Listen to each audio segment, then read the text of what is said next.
Gracia y paz, que las ricas bendiciones de nuestro Señor Jesucristo sean sobre sus vidas, en especial en este tiempo. Pero ha sido un tiempo de reflexión, un tiempo de recogimiento, y es un tiempo de esperanza, es un tiempo de cambios, y el cual debemos aprovechar y ser entendidos en los tiempos. Y hoy quiero hablarles de un personaje que estuvo en cuarentena, y Noé. Y allí nos habla todo el por qué se sucedió eso y cómo Dios pues lo guardó, y de ver que nosotros también a través de la Biblia cómo nos lleva a esos cambios, cómo Noé fue pregonero de justicia, cómo Dios tuvo misericordia de esa generación, pero también cómo muchos siendo hijos de Dios, y vamos a leer allí en Génesis, no aceptaron eso.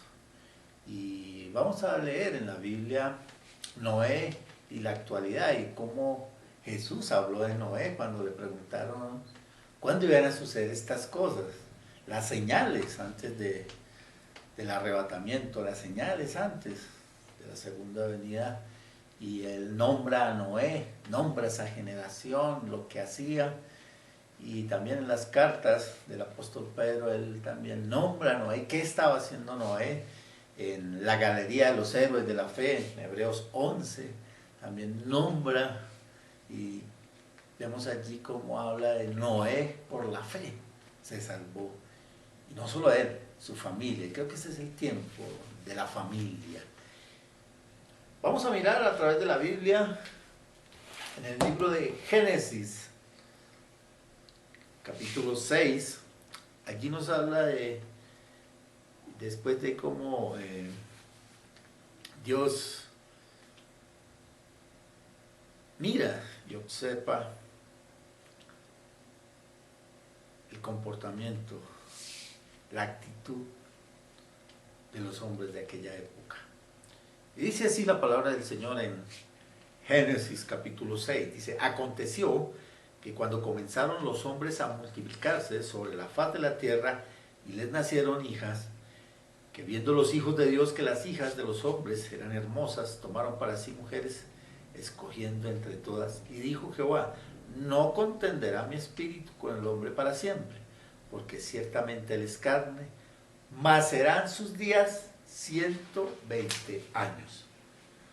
Había gigantes en la tierra en aquellos días, y también después de que se llegaron los hijos de Dios a las hijas de los hombres, y les engendraron los hijos, y estos fueron los valientes que desde la antigüedad fueron varones de renombre. Y vio Jehová que la maldad de los hombres era mucha en la tierra, y que todo designio de los pensamientos del corazón de ellos era de continuo solamente el mal. Y se arrepintió Jehová de haber hecho hombre en la tierra, y le dolió en su corazón. Y dijo Jehová: raeré de sobre la faz de la tierra de los hombres que he creado, desde el hombre hasta la bestia y hasta el reptil y las aves del cielo, pues me arrepiento de haberlos hecho. Pero Noé halló gracia ante los ojos de Jehová. Estas son las generaciones de Noé. Noé, varón justo, era perfecto en sus generaciones. Con Dios caminó Noé, y engendró Noé 3 hijos, a Sem, a Cam y Jafet. Y se corrompió la tierra delante de Dios, y estaba la tierra llena de violencia. Y miró Dios la tierra, y aquí que estaba corrompida, porque toda carne había corrompido su camino sobre la tierra. Dijo pues Dios a Noé: he decidido el fin de todo ser, porque la tierra está llena de violencia a causa de ellos. He aquí que yo los destruiré con la tierra. Hazte un arca de madera de gofer, harás aposentos en el arca, y la calafatearás con brea por dentro y por fuera.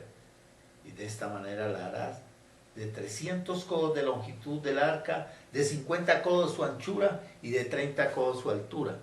Una ventana harás al arca, y la acabarás a 1 codo de elevación por la parte de arriba, y pondrás la puerta del arca a su lado, y la harás piso bajo, segundo y tercero. He aquí que yo traigo un diluvio de aguas sobre la tierra para destruir toda carne en que haya espíritu de vida debajo del cielo. Todo lo que hay en la tierra morirá, mas estableceré mi pacto contigo, Entrarás en el arca tú, tus hijos, tu mujer y las mujeres de tus hijos contigo. Y de todo lo que vive, de toda carne, 2 de cada especie meterás en el arco para que tengan vida contigo. Macho y hembra serán. De las aves según su especie, y de las bestias según su especie, y de todo reptil de la tierra según su especie, 2 de cada uno entrarán contigo para que tengan vida. Y toma contigo de todo alimento que se come y almacénalo, y servirá de sustento para ti y para ellos. Y lo hizo así Noé, hizo conforme a todo lo que Dios le mandó. Tremendo. Vemos aquí, y cuando él ingresa, viene el diluvio, en el capítulo 7, versículo 16, y hubo lluvia sobre la tierra 40 días y 40 noches. Entró en 40. Llama la atención y vamos a empezar a mirar cómo era la tierra en aquellos días. Y dice aquí que la maldad que se empezó a multiplicar. Y vamos a ver los descendientes de Noé. Matusalén, dice allí que era que fue el hombre que más vivió sobre la tierra. 979 años y murió. El nombre de Matusalén significa hombre que se envía. Recordemos quién era el papá de Matusalén, Enoc. Y la Biblia dice que Enoc caminó con Dios y fue ¿qué? Llevado. Matusalén caminó con Dios, pero fue enviado con un propósito a ese mundo, a aquellos habitantes de aquel tiempo. Fue enviado para que trajera arrepentimiento, justicia, hablar. Pero a Noé se le encargó una misión. Y era crear el arca. Porque el pueblo, a pesar de que Matusalén fue enviado, la gente dice allí, se multiplicó ¿qué? La maldad.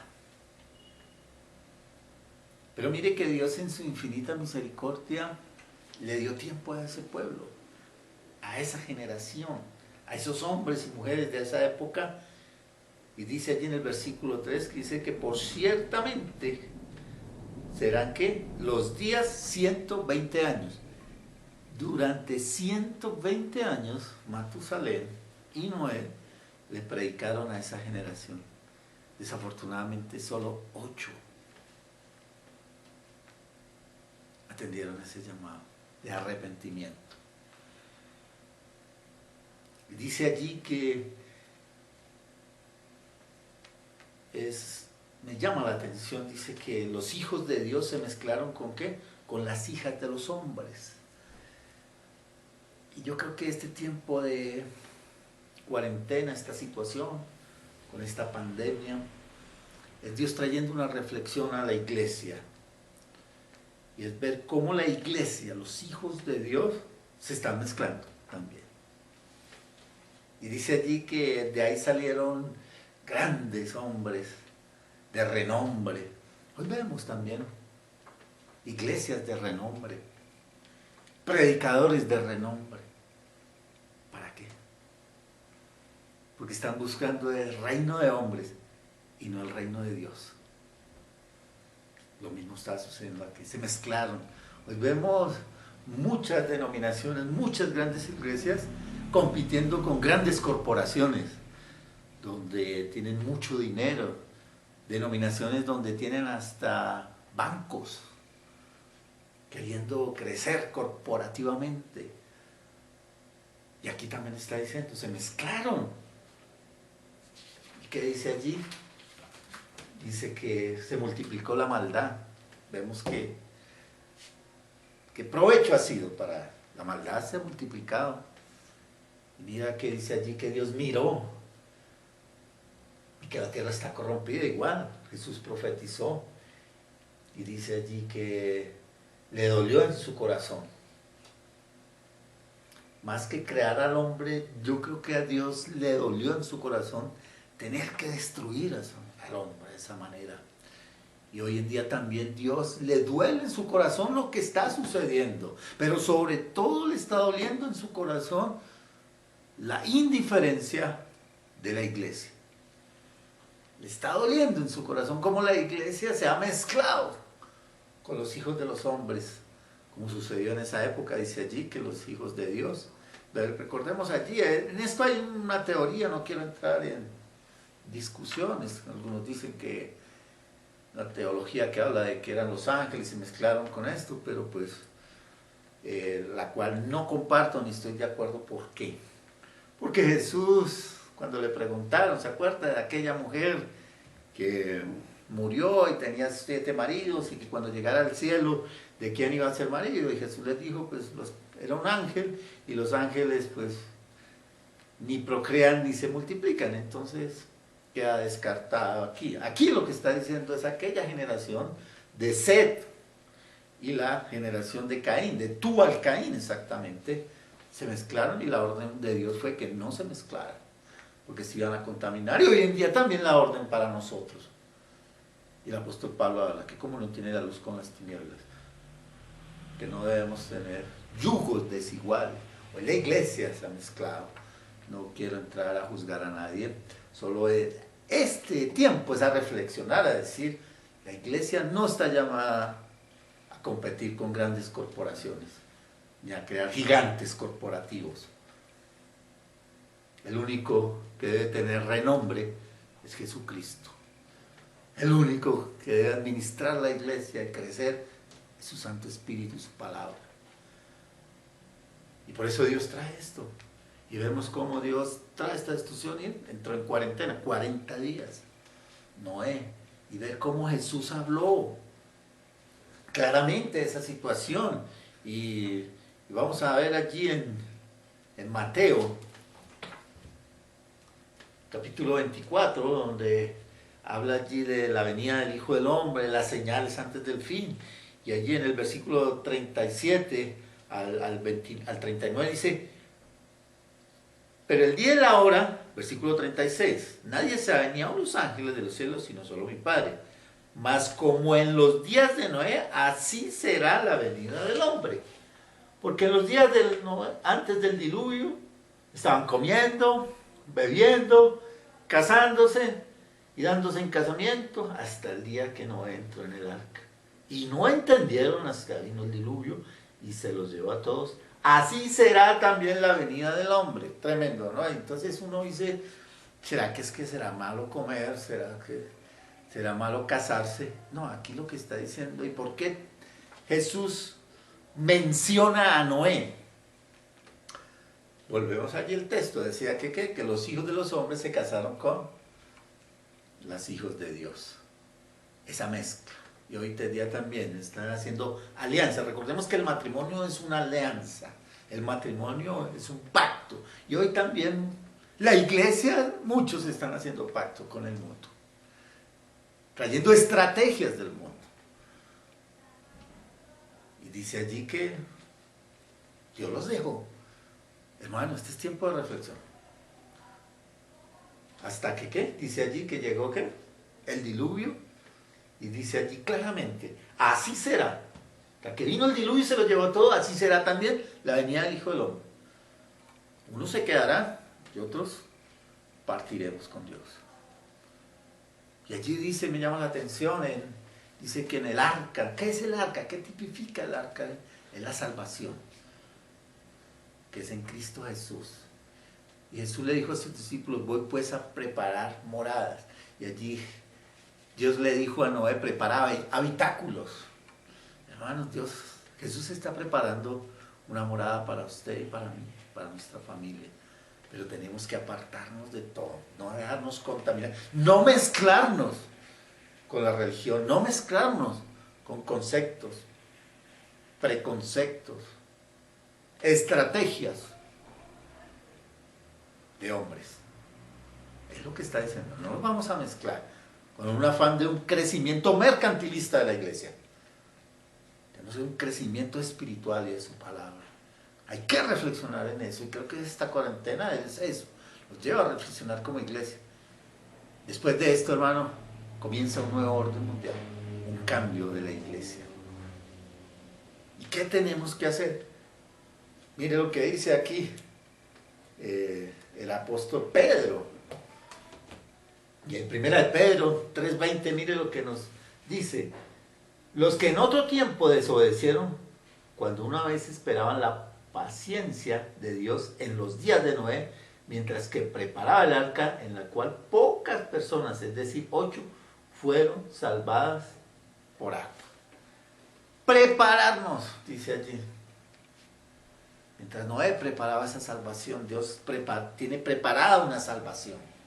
Nosotros somos como ese Noé, pregoneros de justicia, pregoneros de salvación. Decirle, hermanos, hay un arca de Jesús, que es la salvación, todos, porque la Biblia dice que Dios quiere que todos lleguemos al arrepentimiento, que ninguno se pierda. El dolor de Dios en este momento en su corazón es ver tanta gente muriendo.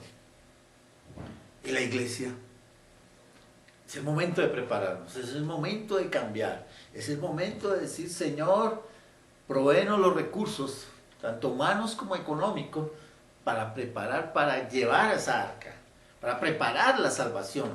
Debemos invertir, la iglesia debe invertir ahorita en salvación. Esto viene por almas. Gloria a Dios, por los que tienen buenos predios, buenas iglesias. Pero Cristo no viene por cemento y ladrillo, ni por almas. Debemos prepararnos. Y mire lo que sigue diciendo el apóstol Pedro acerca de Noé. Es interesante, allí en sus cartas, la primera y segunda carta de Pedro, y en segunda de Pedro 2:5 dice, y no perdonó al mundo antiguo, sino que guardó a Noé, pregonero de justicia, con otras 7 personas, trayendo el diluvio sobre el mundo de los impíos. Hay algunos que han pervertido la gracia. Y allí dice, Dios no comulga con el pecado, hermano. Dios comulga con la justicia, y nosotros como iglesia estamos siendo llamados a ser pregoneros de justicia, hermano. Pregoneros de salvación. Por eso nosotros debemos pedirle al Señor que nos ayude, que nos dé sabiduría, que este tiempo de oración, de reflexión, Dios nos va a dar esa oportunidad, Dios va a permitir que volvamos más que a la normalidad, es que volvamos a ese camino de predicadores de justicia, que seamos como ese Noé, preparando la salvación, porque la tierra está gimiendo, dice allí, esperando que se manifiesten los hijos de Dios. Aleluya. Eso es lo que Dios quiere, hermano, que la iglesia se manifieste. Salvación, que prediquemos salvación a tiempo y fuera de tiempo. Ese es el tiempo que el Señor ha establecido. Y aquí Jesús lo profetizó, hermanos. Cristo viene pronto. Pero está preparando un arca. Está preparada esa arca. Y nosotros debemos ser como Noé, pregoneros de justicia, dice aquí Pedro. Es tremendo como todo esto Dios, a través de su palabra, ya lo había profetizado, ya había advertido. Y que así como en ese mundo antiguo, se corrompió la tierra, hoy la tierra está corrompida. Pero en la iglesia ese es el lugar. Jesús dijo, vosotros sois ¿qué? La sal y la luz del mundo. Recordemos que la sal es para evitar la corrupción. Y eso es lo que nosotros, y si no, será echada afuera, dice allí. Si la sal no sirve, será echada afuera, hermano, fuera de esa arca. Yo lo invito, hermano, a que reflexionemos, yo lo invito para que le pidamos a Dios esa sabiduría. ¿Qué debemos hacer? Que esa porción de tierra, ese pedacito que Dios le ha dado, sea usted un Noé. No podemos salvar a toda la tierra, pero sí la parte que Dios nos ha dado. Primeramente nuestra familia, hermanos. Ser testimonios, ser pregoneros de justicia en nuestra familia, invitarlos, orar por ellos, luchar por ellos, para que permanezcan en la salvación, hermanos. Eso es lo que Dios quiere. Hay un arca de salvación, es Jesucristo. Él está preparando ese lugar allí, esas moradas, así como Noé preparó habitáculos. Jesús está preparando, le dijo a sus discípulos, y nos lo dice a nosotros hoy: voy pues a preparar morada. Cristo viene pronto. Él dijo que será como en los días de Noé. la maldad se ha multiplicado, hermano. En los gobiernos, en la sociedad, en la educación. Desafortunadamente la iglesia ha permitido que entre, y creo que es el lugar, la iglesia, Dios quiere, como cuando Jesús entró al templo y sacó a los mercaderes. Hoy quiere Dios limpiar el templo, hermano, que se convierta casa de oración, un lugar donde se predique arrepentimiento, donde se predique salvación, un lugar donde se hable, Cristo viene pronto. Eso es lo que Dios quiere, que prediquemos, que salgamos, que Dios nos va a dar esa oportunidad de volver a reunirnos como hermanos, pero no para seguir en lo mismo, sino para invitar a otros, para ir a prepararnos, hermano, prepárese, ir a ser discípulos, a cumplir esa gran comisión de Mateo 28, que muchos han olvidado, que es el de ir y hacer discípulos. Ese es el mandamiento supremo para la iglesia. ¿Cuántos discípulos está haciendo usted? ¿O tiene adeptos? Creo que eso es lo que Dios quiere y nos está dando una oportunidad, porque es un Dios de oportunidades. No sabemos el tiempo. En ese mundo antiguo, Dios en su misericordia les dijo, tienen 120 años para que se arrepientan. Hoy no tenemos fecha, pero hay unas señales claras. Jesús las profetizó, ¿no? Y estas son estas señales. Las señales son claras. Cristo viene pronto por su iglesia. El arrebatamiento es inminente, hermano. Pero Dios está dando una oportunidad, primeramente a la iglesia, a ese mundo. Y creo que esta situación de muerte, esta pandemia, Dios está permitiendo, ¿es para qué? Para que la iglesia reflexione, pero también muchos en el mundo se van a volver a Cristo, van a volver su corazón. Porque el único antídoto, la única vacuna contra el pecado es la sangre preciosa de Cristo y el arrepentimiento, hermano. Pero un arrepentimiento genuino, como predicaba Juan el Bautista, dar frutos de un arrepentimiento, hermano. No de labios para afuera, sino que debemos demostrar con hechos contundentes de que nos hemos arrepentido y que hemos sido redimidos con la sangre preciosa de Cristo, y es lo único que nos protege, hermano. Hoy el mundo está esperando una vacuna. Mucha gente, aún cristianos, están temerosos, hermano. El perfecto amor de Dios echa fuera el temor. ¿Cuántos están preparándose para decir, vamos a ir a predicar a ese mundo perdido? Porque muchos van a llegar al arrepentimiento, muchos van a necesitar de que les enseñemos esta palabra. Para eso nos hemos preparado. Para eso escuchamos los predicadores, hermano. Debemos de salir de la comodidad. Y Dios precisamente permitió esta situación para que la iglesia saliera de esa comodidad, saliera de ese adormecimiento, rompa ese pacto, esa alianza, ese matrimonio con el mundo. Porque vemos aquí, el mundo antiguo dice allí que los hijos de Dios se casaron con las hijas de los hombres. Y hoy Dios quiere que la iglesia rompa ese matrimonio con el mundo, porque es la novia. Cristo viene pronto, hermano. Yo los animo, hermano, a seguir en oración. Seguimos en oración, a entender los tiempos, a estudiar la palabra, pero que apenas pase esto, hermanos, es salir a predicar el evangelio. Que la iglesia sea un lugar de concentración donde se preparan obreros, donde nos preparamos discípulos para ser discípulos y salir, hermano. Ya no es tiempo de congregarnos, de encerrarnos en las paredes de la iglesia. Es hora de salir a predicar el evangelio, hermano. Y es lo que Dios quiere en este tiempo, hermanos, que prediquemos el evangelio. Mis hermanos, Dios les bendiga.